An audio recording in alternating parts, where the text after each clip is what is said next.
ভারতীয় হিসেবে রামনবমীর কথা শোনেননি এমন মানুষজন খুব কম আছেন। রামনবমী কী, কেনই হিন্দুরা পালন করে, সেটা সম্পর্কে কি জানা আছে? তাহলে জেনে নিন।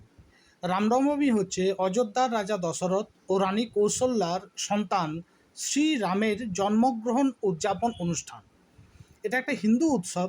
শ্রীরাম শ্রী বিষ্ণুর সপ্তম অবতার, ভগবান বিষ্ণুর মানবীয় রূপের প্রাচীনতম অবতার।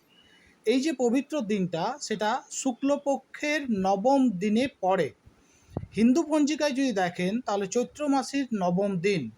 চৈত্রের 9 দিনে বসন্তের নবরাত্রি পালন করা হয়। রামনবমী সবচেয়ে গুরুত্বপূর্ণ হিন্দু উৎসবের মধ্যে কিন্তু একটা।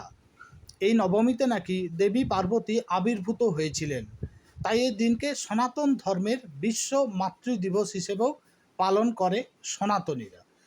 আচ্ছা, এই দিনটার উদযাপন আমরা অনেক রকমভাবে করি। পুজো করা হয়, উৎসব পালন করা হয়, বিভিন্ন জায়গায় দান ধ্যান করা হয়।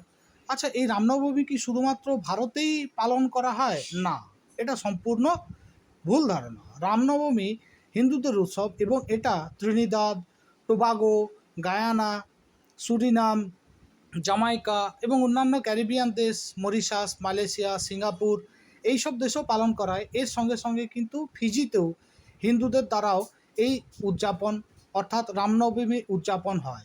এবং সমস্ত ফিজি হিন্দুরা যারা আবার এই মুহূর্তে কিন্তু অনেকে অন্যত্র স্থানান্তরিত হয়েছে। বাংলাদেশেও কিন্তু এই রামনবমী উপলক্ষে শোভাযাত্রা ও বিভিন্ন জায়গায় মেলা বসে।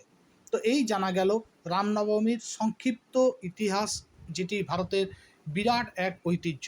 এই রকম অনেক রকম তথ্য জানতে হলে অবশ্যই আমাদের চ্যানেলটা সাবস্ক্রাইব করে রাখবেন প্লিজ।